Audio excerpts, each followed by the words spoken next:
Welcome to the Helpful Pharmacist weekly podcast. My name is Chris. I am a biochemist and a pharmacist, and today I'm here to provide some more information for you to help you better understand your health and to make better decisions. Today we are continuing along our diabetes theme here, although we are taking a slightly different approach. What we've done this week is we've taken some questions we commonly get from our diabetic patients about medications or treatment of other complications, and we're going to focus on those specifically. So this would be almost a little bit more of a deeper dive into some smaller topics that have some major consequences, especially for diabetic patients. So let's get into it. The ones we're going to go over, and this one may or may not apply to all diabetics. This one's actually geared a little bit more towards prediabetes, but the first question is going to be metformin. Should I take it? After that, we're going to talk about statins for cholesterol. Another really common question we get is diuretics for blood pressure treatment, because diuretics are a little bit of an older medication. Some patients are a little unsure. They also have a little bit of side effect issue. We're talking about that. Thyroid medications are a really common question for diabetic patients and also female patients, because thyroid issues are about 5 to 10 times more common in the female population. Some of the other things I just want to go over before we get in this to kind of include or build on your guys' understanding of how things work is that there is a difference between how a healthcare provider views a topic and how a patient views a topic. And oftentimes that can result in miscommunication, misunderstandings, and frustrations. So part of the approach I'm going to take today with the information is give a little bit more of the thought process that the healthcare community uses with these topics. Part of what's interesting about these topics today is they may not be black or white, and they may not have clear answers in terms of how a decision may be made. This is why we kind of pick them. These are why they're common questions. And so what I'm going to try to do is kind of emphasize the thought process and the approach. I have some really good examples to illustrate those points, so more to come on that. And then kind of again to go along that line is I want to include the idea that medicine is typically always based off of a set of rules to apply to decisions. But oftentimes there's not a 100% clear answer, like I kind of said. So people have this idea there's going to be a slam dunk answer. You give them the information. It's, again, not 100% clear, and people get a little frustrated, like I mentioned already. So I want to kind of, again, touch on that. And then also another concept that people may forget or not understand is that medicine in itself is geared towards dealing and treating a population of people. A population is made up of individuals, but medicine does not typically view an individual per se. It views a population. And a classic example is when we do a clinical trial, we have a population of people. And ultimately, we're looking at the average effect, benefit, or negative aspect in that population, and then using that to ask ourselves how, on average, it's going to apply to the individual. So I think a lot of people get confused on that. And that's also why sometimes a patient may look at a study and say, why would I want to take that drug when the doctor really likes the drug? Because they have a different approach. We're going to use some examples. And the main example that the physician or prescriber is going to be using typically, just to kind of build on that further, is the concept of risk versus benefit. So very few drugs, if any drugs at all, have no side effects. And there's a lot of drugs that are very beneficial, but they have rare and serious side effects. And so an easy example is insulin, again, diabetes related. If you're a type 1 diabetic, you can't live without insulin, but if you overdose insulin, it can unfortunately kill you. So there's a risk and there's a benefit. And the idea is when you practice it and prescribe it safely, you can minimize the risk and get the majority of the benefit. And so it ends up like a decision like this. So that's an important concept to be mindful of, and we're going to build on that. I think that's something that people kind of misunderstand. And then also this idea that people are really prone to remembering that one crazy story they've heard. And there's kind of all these examples about how you hear a myth about some kid who did something with the car, and it's probably not true, but you still remember it, and you might even talk about it 20 years later. That happens a lot with medications. People have a friend of a friend of a friend who said or heard something about a side effect, and 20 years later, people don't want to take that medication because of it. And so I think that's a really harmful way to look at things.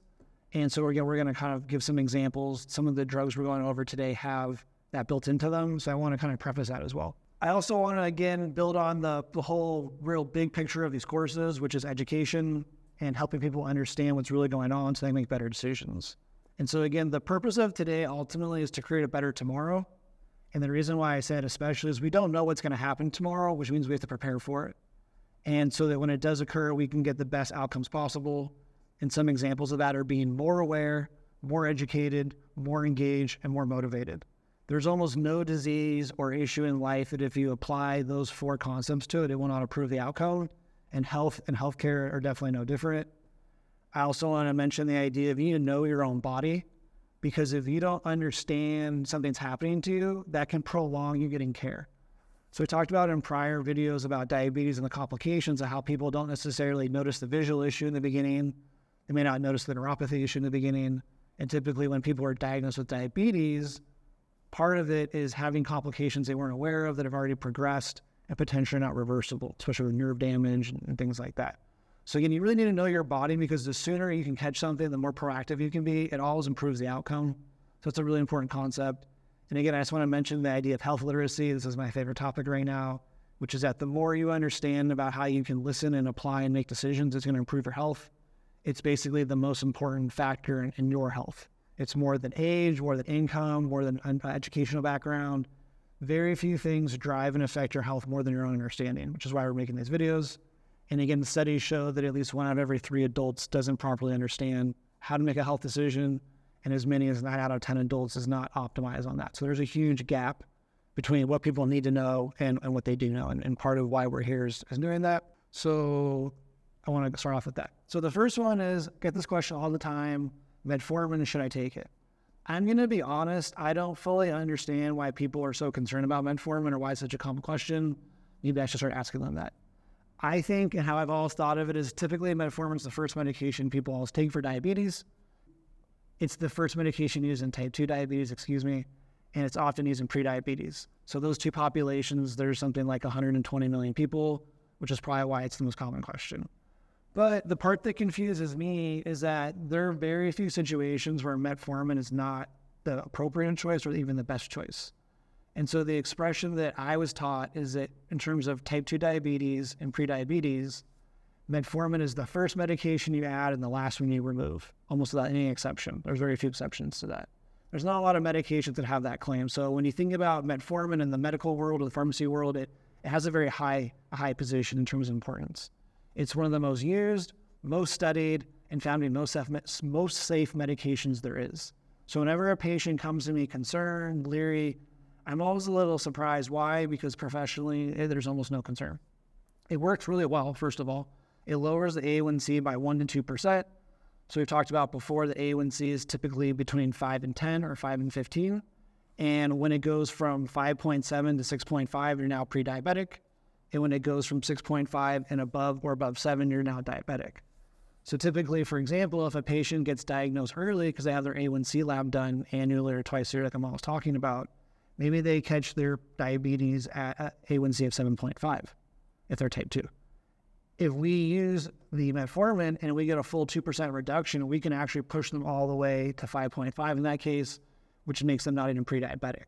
So for a lot of patients out there who catch their diabetes early, it's very powerful because that one medication alone can potentially fix it long enough to give them the chance to enact the lifestyle modifications, which again are losing weight, exercising more, modifying your diet, stopping smoking cigarettes or tobacco products, and potentially reducing alcohol. You do those 5 things plus metformin, a lot of patients will basically get rid of their diabetes in the sense that their A1C will go below 5.7 or below 6.5, and they don't have to progress and deal with all the other issues. So it has a very important and powerful place. It's typically very well tolerated. The only real side effect we're concerned about is GI issues. It's going to be typically nausea, vomiting, diarrhea, primarily diarrhea. And patients all the time ask me when I explain what the side effects are, well, is it possible I have those? That's a great question. I always answer the same thing every single time. Trust me, if you had the side effects, you would know it. So for people out there that are on metformin and not sure how their body handles it, if you're not having diarrhea every single day or multiple days a week, if you're not having stomach pains multiple days a week or multiple times a day, your body's handling it just fine. I also want to include another caveat about metformin that's really kind of sad and troubling, is that we do see quite a few patients on the IR or instant release version. And it turns out that if you're taking the IR version, you have about a 50% chance of having those GI issues we just talked about. But if you use the XR version or the extended release version, it's typically about a 10%. So patients on IR are 5 times more likely on average to not tolerate the medication. And what's interesting is we definitely do see the IR version being prescribed. So it's a little confusing. So if you're out there and you're taking metformin, please definitely check to make sure you have the extended release version or the IR version. There's a bunch of names for it. Typically all it says ER, XR in the bottle. And if you don't see that, there's a decent chance you're taking the IR version, the instant release, and you may not want to be on that. So I think that's an important concept. It can also be used, like I said, in prediabetes in that example. It could take your A1C from 7.5, maybe all the way down to 5.5 in a good day. But if you're pre-diabetic and you get diagnosed and your A1C is 6%, 6.1%, 6.2%, definitely metformin can push you well below the 5.7%. You're only about a half a percentage point away at that point. That makes it pretty easy and pretty effective. So that's, I think, a really powerful place for metformin. I think we're going to see that a lot more. Talked about before how there's about between 90 and 110 million Americans who are pre-diabetic. And some studies show that as potentially as many as 70% of those are going to progress to be diabetic in the next 5 to 10 years. So that's a lot. There's really only between 35 and 40 million diabetics in the United States at all right now. And we're talking about another 50 to 80 million progressing to become diabetic in the future, which means we could potentially be doubling or tripling the population of diabetes in the United States. So that definitely illustrates a really important point for people who are pre-diabetic to, again, 1, get your A1C tested once or twice a year, and 2, talk to your doctor about going on metformin, because it might be a really easy way for you to help prevent that transition, which is likely to occur. Also want to mention some quick dosing information about metformin. It's typically dosed between 1,000 milligrams and 2,500 milligrams a day. I find a lot of patients who are diabetic, type 2, are on multiple medications, but the metformin's not maxed out. So that's a really common, in my opinion, mistake or error that I see in a lot of patients I work with. So definitely if you are diabetic and you are on multiple medications, and especially if you're not meeting your A1C goals, just quickly check your metformin dose and see what it is. If it's not at least 2,000 milligrams, it definitely needs to be increased. And I think even going from 2,000 to 2,500 milligrams has a lot of benefit. So that's an important concept. Again, also just want to quickly mention with the XR version, you take that once a day, which is a lot easier, versus the IR version, it's typically twice a day. It's a simple reason. So again, definitely a great medication, definitely lots of benefit. So talk about metformin safety, not to kind of alarm people, but I'm going to go through this in a professional manner because that's how I was trained. In pharmaceuticals and with the FDA, they rank the side effects. And the most important one is called the black box warning, kind of like the black box on a plane, black box warning on medications. And when you look at the medication information, it has to be listed as the first line item. And when you get your medications from the pharmacy the first time, they're required by law to print you out any black box warnings that may exist so that you're fully aware if there is an extreme or rare risk of side effect that could occur. So definitely happy to report here with metformin, there's only one black box warning, and it's a very, very rare one that we don't see. And we almost always see it occurring with people who have other issues. So if you're a relatively healthy person, you don't have a heart issue, you don't have a kidney issue, you don't have a liver issue, it's going to be pretty rare for you to have this. And it's already rare to begin with. It's something like 1 in 1,000, 1 in 5,000. For healthy people, it's probably more like 1 in 5,000, 1 in 10,000. And that again occurs if you have a renal issue because it's cleared to the kidney, and especially if you're taking other medications that can affect the kidney, such as carbonic anhydrase inhibitors or topiramate, which is a seizure medication. Those two especially because they both work in the kidney, and it changes the way that the acids leave the body. Not very common. Personally, not something I'd ever be worried about. We already mentioned the most common side effects is GI, and we illustrated that as long as you use the XR version, it's pretty infrequent, about 10% that you have that issue. If you are going to have that issue, it's going to occur in the first couple of weeks, and if you've been on it for a month or two and you haven't had those issues, most likely you won't. So that's a nice thing to know. For people who do have that issue, we can either switch into the XR version and try it again. If it's occurring with the XR version, we're just going to discontinue and use something else. So it's relatively simple. And again, as long as you know your body and you're paying attention, it's really easy to catch it. You just stop taking it, you go on something else, and you go on and it works out. The other side effects are ones that are kind of rare, and some of them are the common ones to all medications. So all medications typically have the ability to cause a headache, some mild GI issues, maybe a little bit of fatigue, maybe some sinus issues like runny nose. Those are just the common ones you see across the board. No difference with metformin. Some people get a little bit of flushing, so some redness in their skin, maybe some itching on their skin. Very infrequently do they get palpitations, so their heartbeat's kind of unusually fast. I've never had a patient explain this to me or tell me they've had it. Vitamin B12 deficiency is probably the one I'm most concerned with, minus the GI issue. It does change the way your body absorbs B12. B12 is probably top 2 or top 3 most important mineral in your body. All the DNA reactions, a lot of metabolism reactions, they all play a role with B12. Same with nervous system function or health. So definitely not something you want to be deficient on. The 2 ways you can approach this is get a lab done before you start metformin to measure the B12, and then check it every 3 to 6 months or 9 months thereafter. And if it goes down below the guideline, start supplementing. You could definitely supplement now. It's a water-soluble vitamin, so it's kind of hard to overdose it or accumulate it. Just as a quick point. And there are some reports of muscle weakness or muscle cramps. Again, this is pretty common with most medications. And again, if the patient's taught to look for it, and if every day the patient spends a couple minutes saying, do I have leg pain? Do I have muscle pain? You probably will be able to identify it fairly easily, and you can just stop taking it. So I think that's a good point to make. I also, again, want to illustrate here, again, going to that example of a bad side effect, or I don't mean a bad side effect, but a side effect causing a bad reputation or a myth, is you have two patients, and one's educated can cause muscle cramps and is taught to look for that symptom every single day, and one patient's not aware of and doesn't look for it. And that first, let's say they both get it. That first patient in the first month or two, they notice it. They notice this cramp. It's progressive. They tell their doctor. They discontinue it. It goes away, and they move on. They live the rest of their life. No issue. And no harm to metformin's reputation. That second patient who doesn't know about it, who's not looking for it, continues on it. Maybe eventually it gets really bad. They have to go see a specialist for their muscle cramps or just their general doctor. Eventually the doctor figures out what it is, and they're like, this dang medication, I hate this medication. This is a horrible medication. No one should take this medication. My point is it's not so much the medication's fault, but perhaps a lack of awareness, of health literacy, or education or understanding that could have prevented something, but you didn't. And then now that one example is the one you remember. Just to kind of feed that gives our first example. And then in terms of drug interaction, there's only really two main ones that I'm going to mention here. Lamotrigine, which is a psych med, and topiramate, which is typically used for headache or migraines. Those can modify the levels of metformin, but otherwise there are not a lot of drug interactions. So again, just to recap, we love metformin. It's one of our favorite medications. You'll very rarely meet a doctor that doesn't like metformin because it's cheap, it's effective, and it's safe. And there's not a lot of medications that can claim that, especially the safety part and the efficacy part. Like I said, it's been shown to reduce your A1C by 1 to 2%, which is a lot. And if you catch your A1C issue or your blood sugar issue early, there's a good chance of delaying medication you're going to need, which again, not a lot of diseases can make that claim. So that's the first question we got. Metformin, is it safe? Should I take it? Absolutely.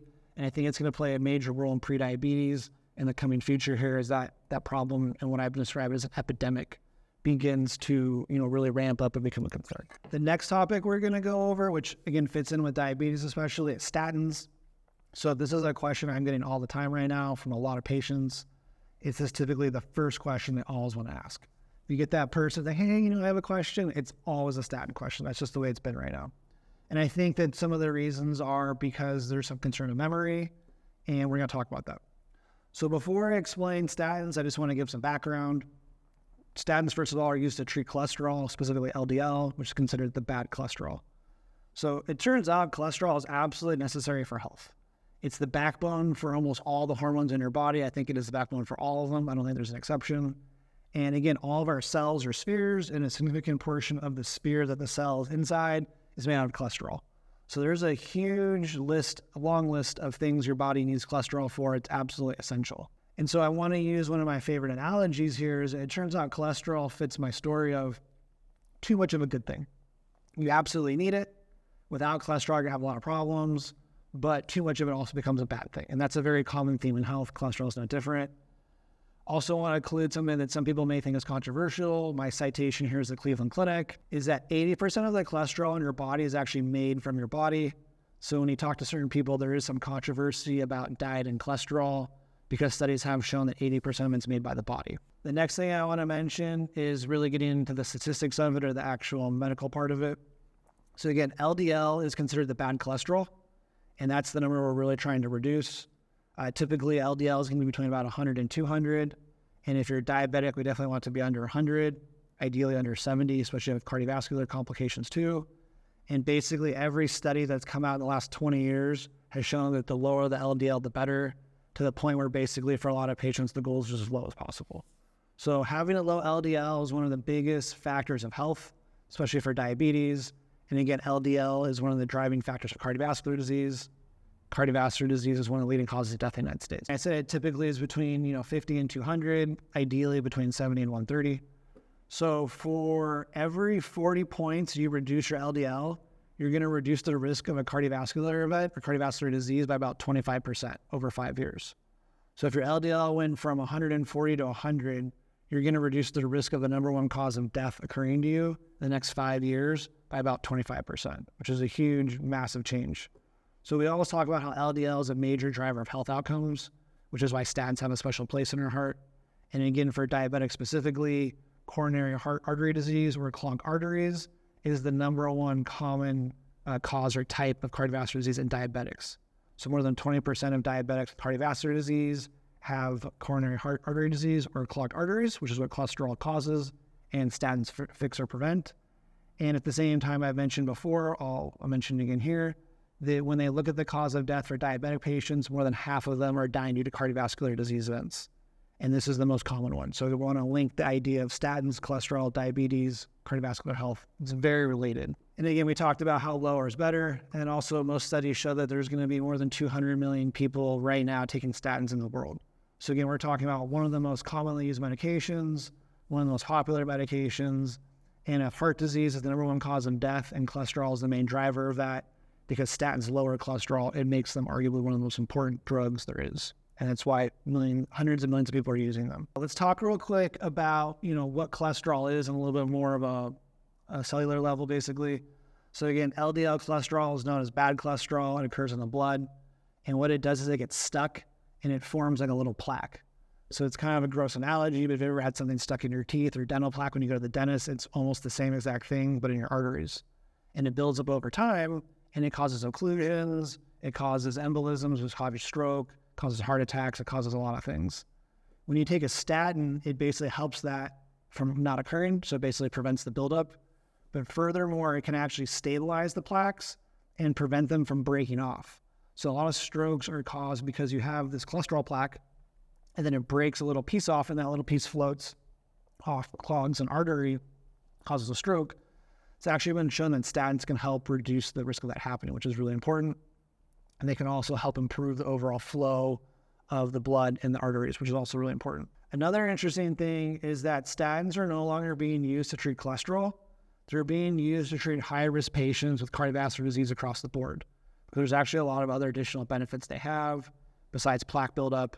So for a lot of patients out there that have a blood pressure issue, a blood glucose issue, or a BMI issue, they're very commonly actually going to be used now, much more than they used to be. So I think that's a really cool point that people may not understand. I want to talk about real quick again how the drug itself works. The mechanism of action is how we call it, is basically you have some enzymes in your liver, and their job is to work with the cholesterol in your diet. They call it LDL receptor. It's on the membrane on the outside of the liver. And when you take the statin medication, it basically affects the body's ability to synthesize cholesterol.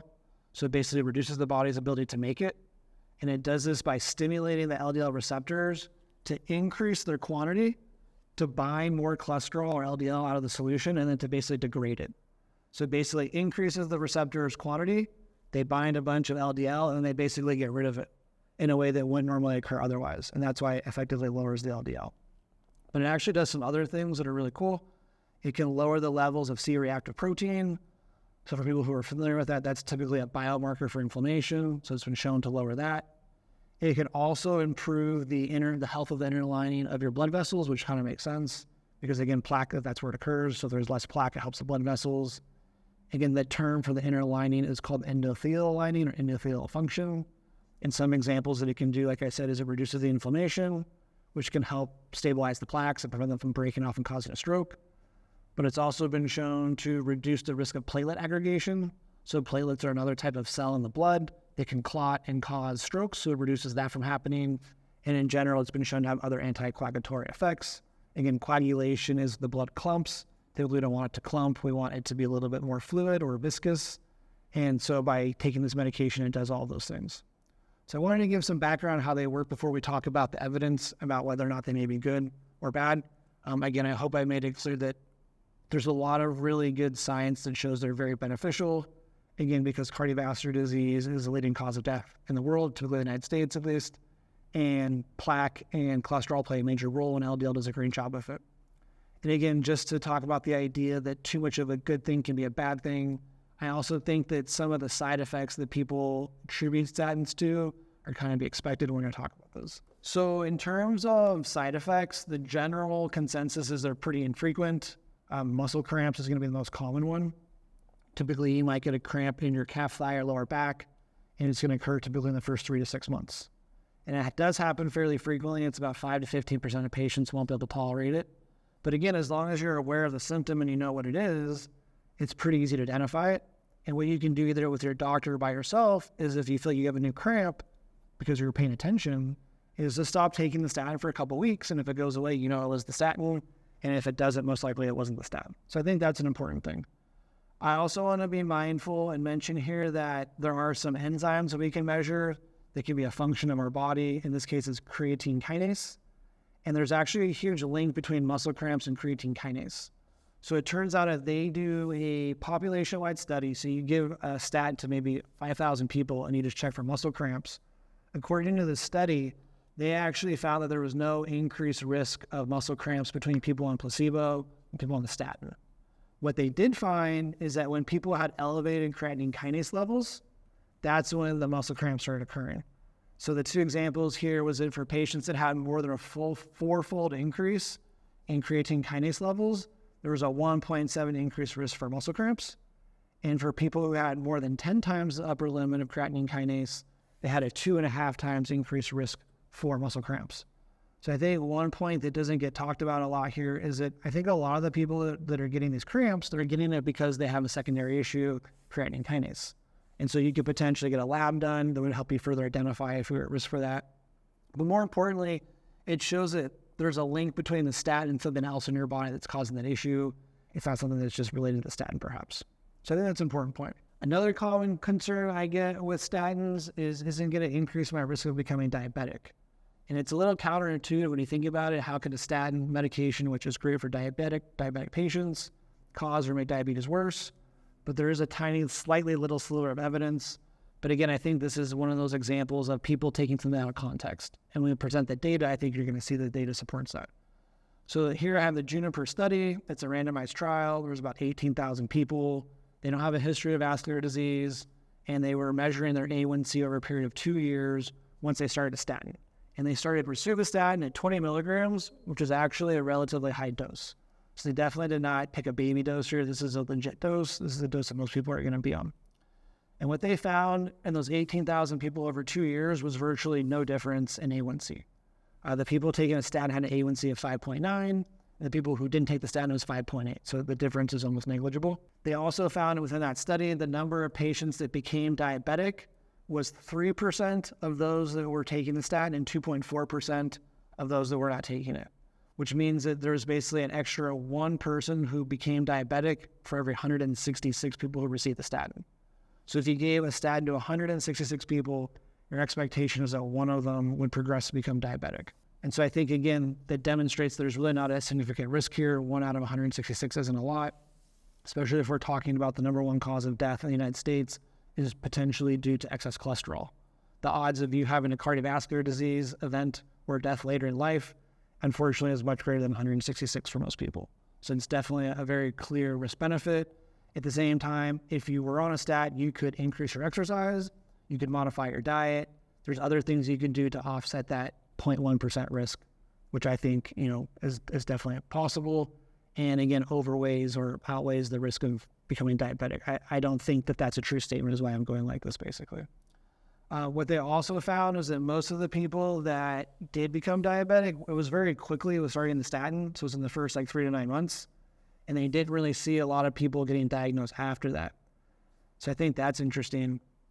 And the people who did develop diabetes had other risk factors such as BMI, already had slightly high fasting glucose compared to the rest of the population. And like I said, the incidence or the rate of people who became diabetic or had a change in their A1C, it didn't increase over time. It was in the beginning. So your feeling would be as if the statin was causing that, it would have occurred throughout the whole duration and more with time, and that's not what they saw. So I think that pretty clearly demonstrates that that's not going to be the case. The next one I want to talk about is memory loss, because when people ask me about statins, this is what they're asking me about specifically. I think there's a lot of anecdotal information in the newspaper about this. I think cognitive disease and cognitive decline is a really big topic right now, as it should be. And so I think it's kind of getting looped into that. I also want to take a step back and say that high blood pressure, cardiovascular disease, diabetes, lack of exercise, and BMI or being overweight are all risk factors for cognitive disease. And typically, people who have those issues are taking statins. So again, I'm anecdotally, personally curious and thinking that there's probably a correlation where that you already had a risk factor, you may have already even had a mild dementia going on that we weren't aware of yet, and then the statin was started and then the statin gets blamed. So in this case, we're going to reference a trial called the PROSPER trial. It had about 6,000 patients in it, and those patients were ages between 70 and 82, and they were randomly allocated to pravastatin or placebo for an average of 3.5 years. They ran a baseline, so at the beginning, and then every year they ran multiple psychological tests. I believe it was about 4 or 5 separate tests, and they found no change in cognition, no decline in cognition in the statin group, and there was no difference between the two groups. So again, if you have 6,000 people, almost a period of 4 years, and they have no difference, I think that's pretty powerful data. Again, it's also randomized. And what they also said in the author's findings is that this is the population where you expect a lot of cognitive decline to occur. So they kind of actually cherry-picked people who are more likely to have an issue. And then what that makes it when they don't find an issue, it makes it more significant. So I think that's an important finding. The other one here was another study. Actually, it's called the Heart Protection Study. It was 20,000 patients over an average of 5 years, and they were taking simvastatin 40 milligrams versus placebo. They were administered a cognitive test at the beginning of every year. And again, no difference was found between the two groups. They found a difference of cognition being impaired of 23.7% versus 24.2%, which is not significant statistically. And then among that population, they had a subpopulation of, again, 6,000 people, and they found that the difference was very negligible. So even when they did a subcohort and they picked older patients in that population, they didn't find a difference. So again, the idea is that if you pick older people, you expect to find a difference. And in this case, you expect the difference to favor memory decline in the treatment group, and you're not seeing that. So statistically and in medicine, that basically strengthens the results. And then they also looked at the number of patients that were actually diagnosed with dementia during the study, and it was the same between both groups. So it was 31 people in both groups. So again, really no, if any, difference in both of those. So we have 2 studies here, one with 6,000 patients, one with 20,000 patients, another subgroup with another 6,000 patients. And in none of those trials or none of those groups did they find any significant decline. They typically picked older patients. They used a duration of at least 3.5 to 5 years. And again, no evidence. So I thought those were really good studies when we're talking about that. And when people ask me, should I be concerned with it? I typically say no. I think that there are other lifestyle issues that are playing a role, and I wouldn't be worried about it. I'd be mindful of it. I'd keep track of it. Absolutely. Like I said, you got to be knowing your body and keeping track of it. And if you start noticing your memory is declining or changing, you should absolutely do something about it. But the idea that you shouldn't take a statin because of that fear, I don't think that's correct. I also want to include at this point an aside. Again, in medicine, it's evidence-based, and the degree or quantity of evidence can vary. When we go into natural medicine, the evidence is very different. So I'm going to kind of jump into natural medicine real quick here. So one of the very first things I learned about statins in natural medicine is that when you take a statin, it changes the enzymes that produce the cholesterol, which is good from a cholesterol standpoint, but it turns out there's a really important byproduct that happens after that cholesterol plays a role in. In this case, it's going to be CoQ10 or ubiquinone. So I'm going to call it CoQ10 because it's easier for me to say. Those terms are basically interchangeable. CoQ10 is one of the most important molecules for your body making energy.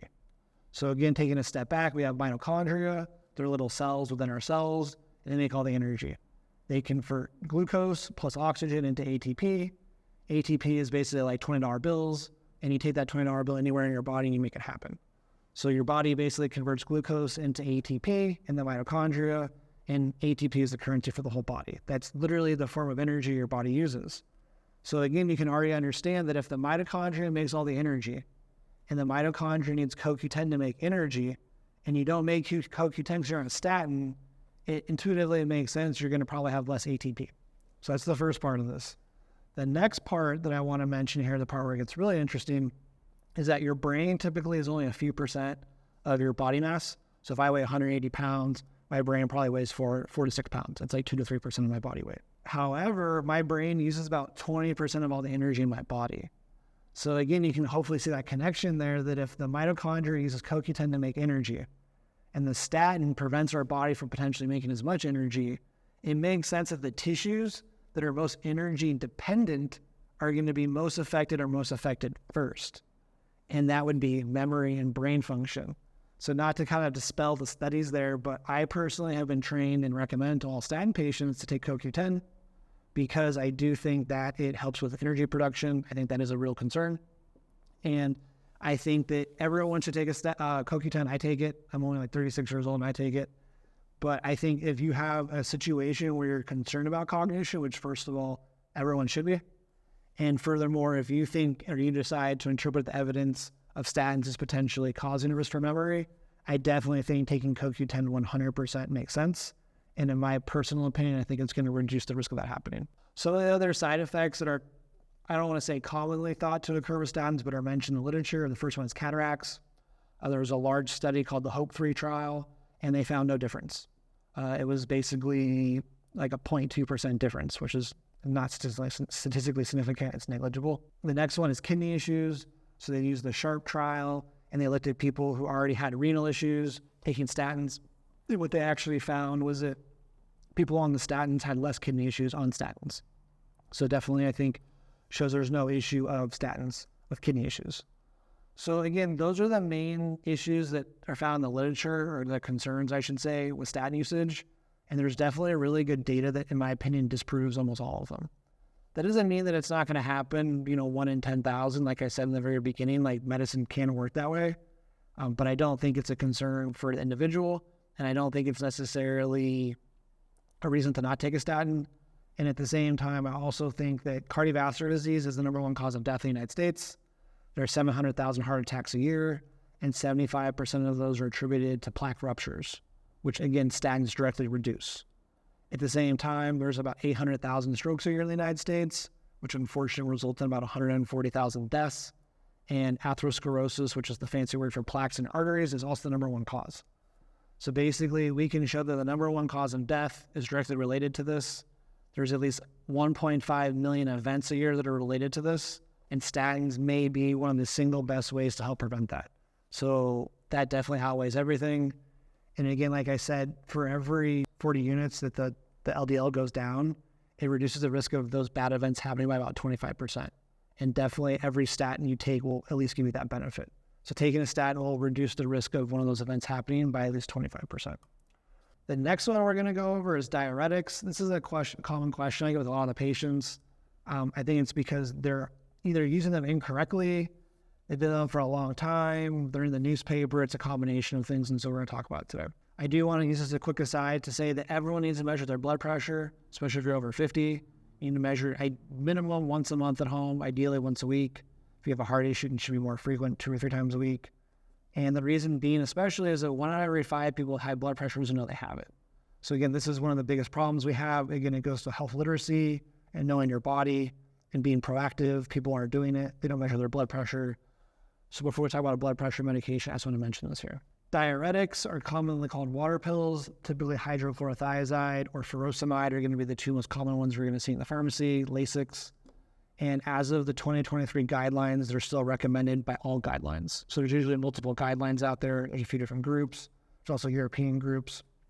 All of them are using diuretics. So the short answer is, if you're on a diuretic, it's most likely appropriate. I wouldn't be overly concerned with it, and it's still considered the standard of care.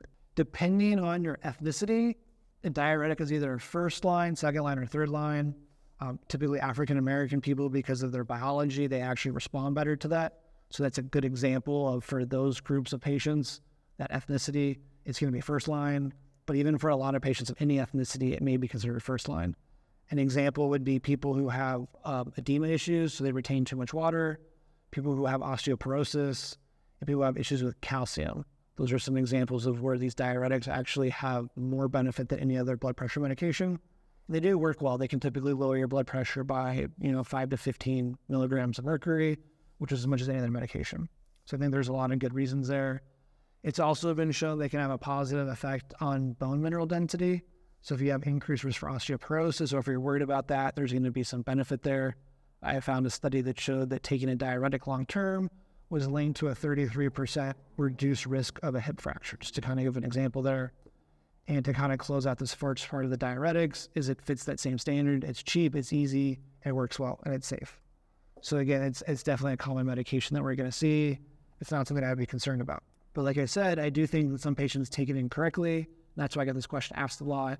And it does have some not so positive aspects of how it works that I think, again, it makes it a common question.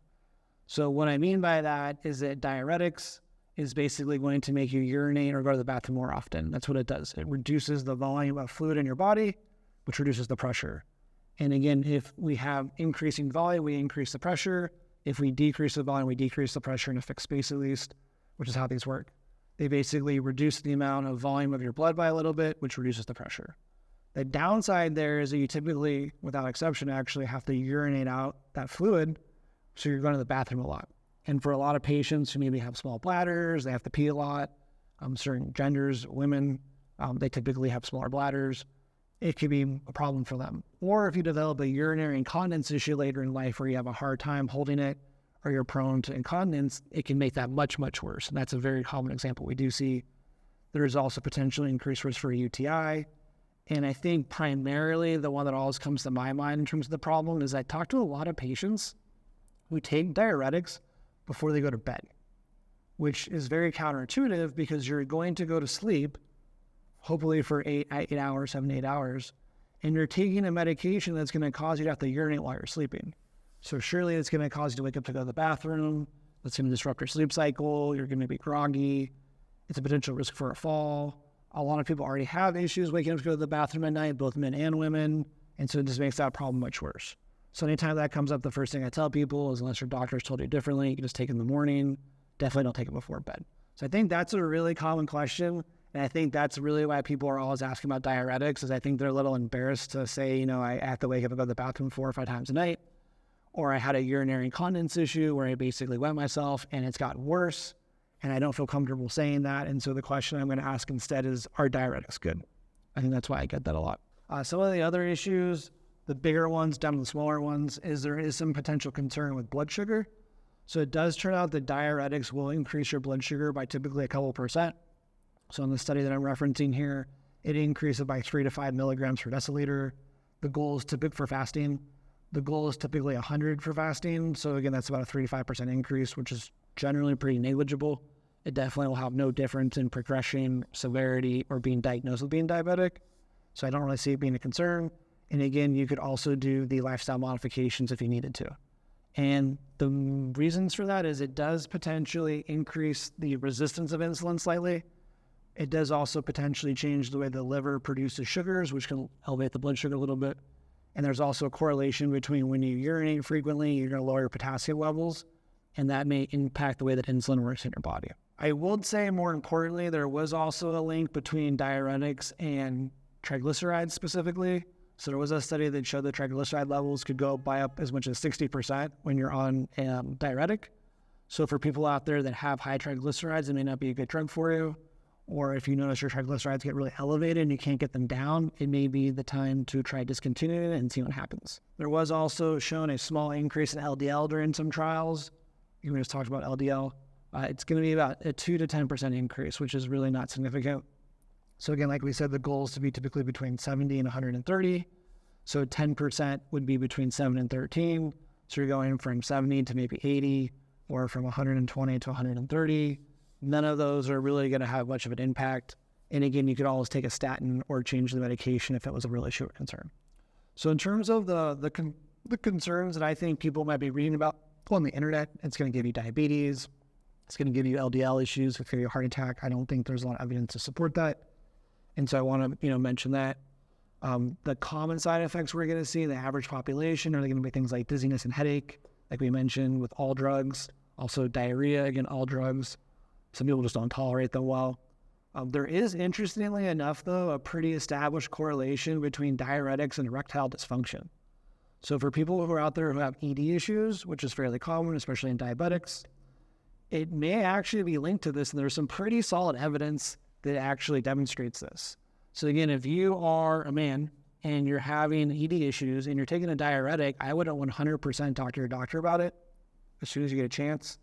The reason why I'm so confident here is that there are certain studies that were done in the last 10 or 15 years that are the landmark studies. These are the studies that a lot of the guidelines come from even 10 or 15 years later because the evidence was so good or so clear. The one here is ALL-HAT. So it turns out that ALL-HAT was one of the main cardiovascular disease studies, and they looked for this, and they had a finding that they saw a 15 to 25% increase in erectile dysfunction in men on this medication, which is a pretty big amount. So if you're out there and you're listening and you have that issue, it's definitely possible that this is causing it. I don't think I would necessarily recommend discontinuing it without talking to your doctor first, because if your blood pressure is already not that great, it could push you up higher than it needs to be. You may need to change before you make that switch. Some of the rare ones that don't occur more than a couple percent are going to be tingling in your hands, legs, or feet. So again, if you're paying attention, you're on a diuretic, you start noticing that, it could be that. You could talk to your doctor and prevent that from happening. There is also a rare issue with photosensitivity, which means your skin becomes more prone to sensitivity with the sun.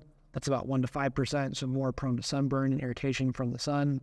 And then muscle spasms, again, 1 to 3%. But most medications have the ability to do that. So again, diuretics, they're still a great medication, even 30 or 40 years after they came out. There are certain ethnic groups, especially because of their biology, it's actually the best medication. For people who have edema issues, it's used all the time to basically reduce your volume overload. It can be a very potent, effective blood pressure medication, but there are some examples where it may not be a good fit, at least specifically for people who have ED issues. The next question that I get really commonly is thyroid medications. Thyroid medications are one of the most common medications in the United States. I believe there's around 20 to 35 million people in the United States that have a thyroid issue, and it's often considered to be the most filled prescription. So this is probably why I get this question most often. And I do think that I see that in diabetics, especially who have metabolic issues. So I think that's another reason why it comes up a lot. Some of the things that are interesting to mention here, and again, this is why health literacy is a big topic, is that half of the people who have thyroid issues don't know they have it. So think about that for a second. This is one of the most common medical issues in the United States, yet half of the people who have it don't know they have it. So I think, again, great example of the importance of health literacy, being aware, being educated, looking for the symptoms, because there's a lot of issues out there where you're not aware of it. And I've talked to a lot of patients who, they get a little emotional. And they say, I had really low energy, I had depression, I had anxiety, I didn't feel well for forever, I can never figure it out. And I went and saw a different doctor, they did some different labs, and they realized I had thyroid issue. As soon as I taken the thyroid issue, I felt immediately better. So I think that's a really important concept. I want to mention too that thyroid issues are very much more common in women than men. So it's about a 5 to 10-fold increase. So for every, one man that has a thyroid issue, 10 women will have a thyroid issue. So it typically affects women. It is an autoimmune disease. Hashimoto's disease is one of the causes. And that basically happens because the immune system attacks the thyroid glands and you can't make thyroid anymore. It's pretty easy to diagnose, although you can get into the weeds and it becomes less straightforward. But typically you're going to do a lab to measure TSH, thyroid stimulating hormone, and the free thyroid T4. Serum free T4. It's pretty straightforward. You get that lab done once a year to make sure either you don't have it or if you are on a medication, you're at the proper dose, because the dose can definitely change and that can also cause an issue. And I think that's, again, why it's a common question, is that just because the dose you were on last year was good for you then may not be a good dose for you this year. You may be feeling some of the symptoms we're going to get into, and that may kind of intuitively give you this feeling you need to talk about it. I think for me as a pharmacist, as a healthcare professional, the big concerning question I have, or one of them with thyroid medications, is how are you taking them? And the reason being is that the thyroid medication is very sensitive in the absorption process to both food and other medications. So if you do not take it appropriately, it's not going to absorb well, and it can make inconsistencies. So maybe on Thursday you absorb all the dose, but on Friday you only got half of it. On Saturday you got a third of it. On Sunday you got 3/4 of it. Your levels are going to go like this. You're not going to feel good, because the goal is to be very even with the thyroid level. So the main information I want to communicate here that I share with my patients is, first of all, you need to take it minimum 30 to 60 minutes before food. Because if you take it with food, it doesn't absorb as well. The absorption rate is very variable and it causes an inconsistent level. The second point, kind of picking it back on that, is whatever you do, be consistent. I don't think this is the best advice, but it's a good simple advice. The reason why I say that is that thyroid medication is always dosed ultimately based off labs.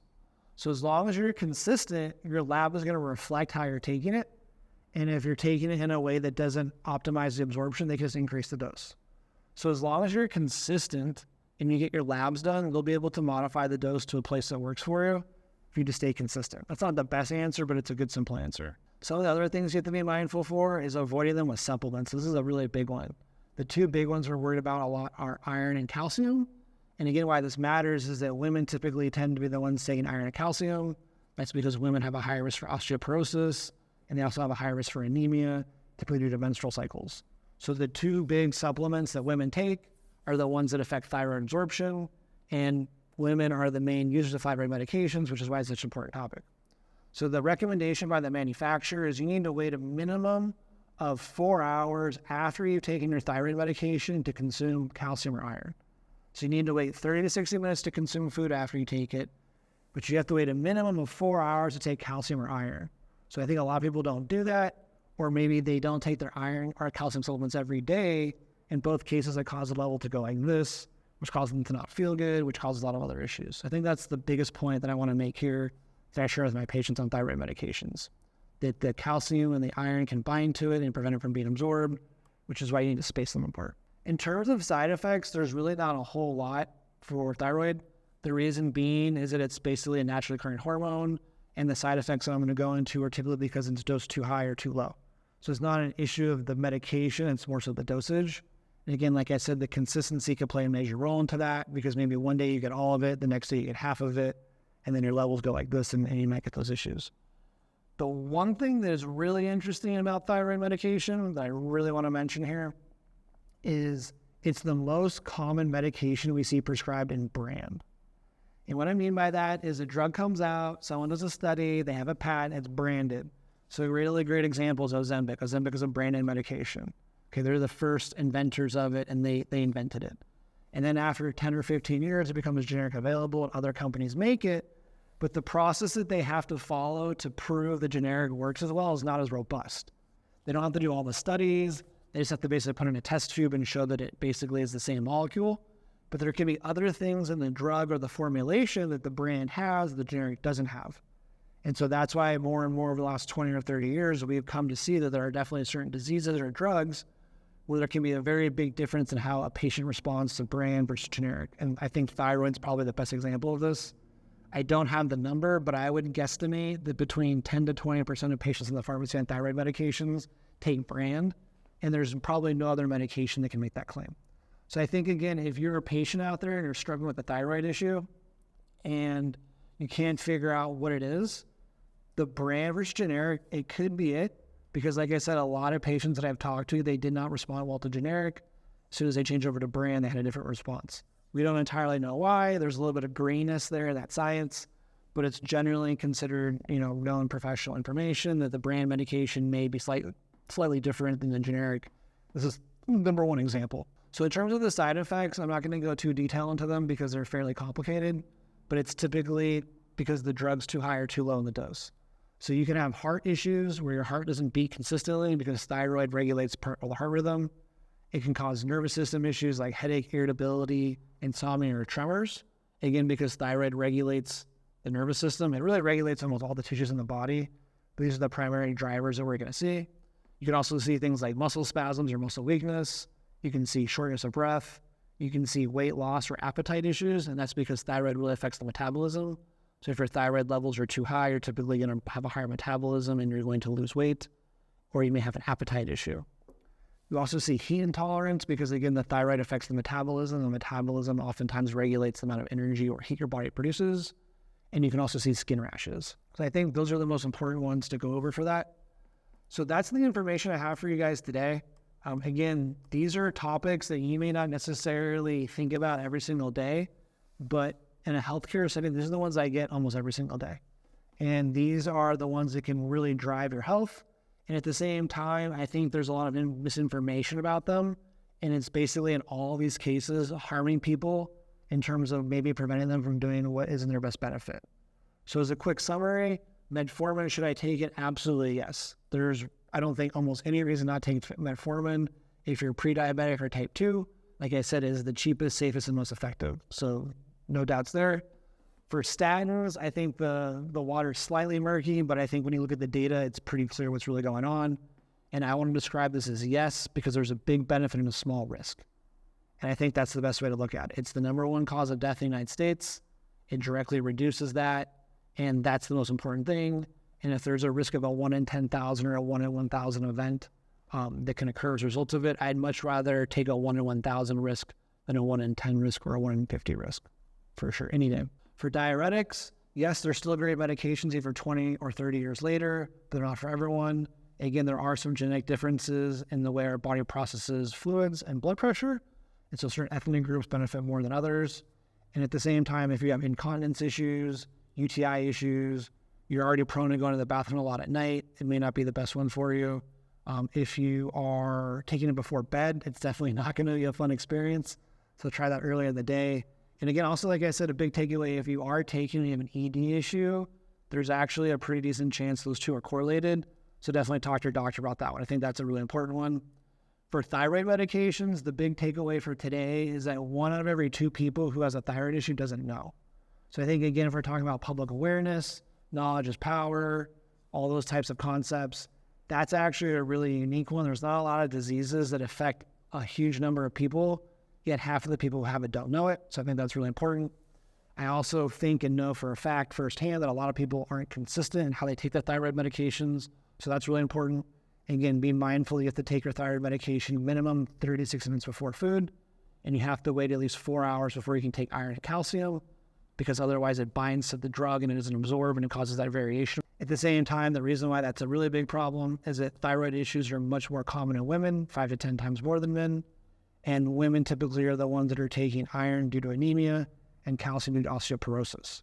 So those patients are very likely to be taking all 3 of those, and there can be a major impact if you don't take those 3 properly. So those are really the concepts I have today. Those are the ones that I'm really getting asked a lot about in my patient populations. And I also think there's a lot of misinformation out there about what's going on and why it matters. So I want to share with those today. I think, again, it illustrates the idea that if you read something in the newspaper, you're going to be really prone to misinterpreting it, and that's not going to be good for you. And I also think at the same time, that's why a lot of patients, when they talk to their doctors, maybe they don't feel like their doctors are agreeing to them or listening to them. And I'm not saying that all disagreements or lack of listening is valid or necessary, but I want to, again, kind of close on the idea that healthcare professionals, they look at this differently, and that can result in miscommunication, misunderstanding, or frustration with the patients. I want to help people understand the thought process those doctors are using.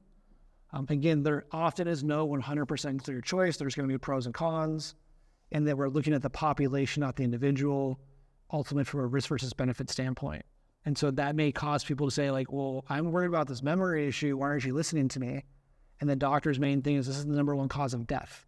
So I'm much worried about you dying than having a 5% reduction in your memory. Plus, if I really took the time and explained to you these papers, you'll see there's very clear evidence that's most likely not happening or it's been proven not to happen. And again, because people tend to remember that one crazy story, it can really kind of influence the way that people look at things. The goal here is to help you increase your understanding, because that's going to be the biggest driver of your outcomes. And that the goal is to really create a better tomorrow, and that starts today. And that starts with things like being more aware, more educated, more motivated, and more engaged in your health, and knowing your body. Because some of these drugs do have these rare side effects, but oftentimes if you're paying attention, you can catch them, discontinue them, no harm, no foul, and go on your life. And a lot of these drugs like Metformin and Statins, they have so much benefit.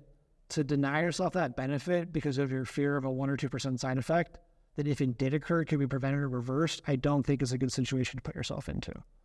So that's the information I have for you today. I hope you guys liked it. I know this wasn't diabetes direct, but I can guarantee you that these are some of the most important concepts in diabetes, so that's why we're talking about it. These are the questions that I'm getting on a daily and weekly basis. So in my closing here, I just want to say if you like this information, please subscribe and follow our channel. If you have any questions, put those in the comments below. I can also be reached directly at my email, which is going to be welcome@yourpersonalpharmacy.net. For people who are watching this video locally, I do own and operate a pharmacy in Fallbrook, California, which is in North San Diego County. I service about a 50 or 80 mile radius. So if you're not happy with your current pharmacy provider, definitely give me a call or send me an email or look me up. Also, if you want to learn more about your health, I'm also available, whether it's through the videos within my health coaching. So you can send me an email. We can talk about health coaching. Provide a free 30-minute consultation over the phone, Zoom, or in person, where I basically give you a one-on-one tune-up of your health and figure out what's going on that can be improved upon. So definitely check that out. And if you're someone who's looking for supplements or someone who's struggling to find supplements, check out our online store on our website. It's going to be yourpersonalpharmacy.net. Click the shop tab. We have our pharmacist curated supplement selection. It has all the products that are going to be best for you, that science has shown that are going to be the most beneficial, and at the same time from the best brands, because as we've talked about before, not all supplements are the same, and there's definitely some safety concerns there. So again, thank you for watching. My name is Chris. I'm the Helpful Pharmacist. I'm a biochemist and a pharmacist, and my passion here is really just to educate you so you can have a better tomorrow. Thank you.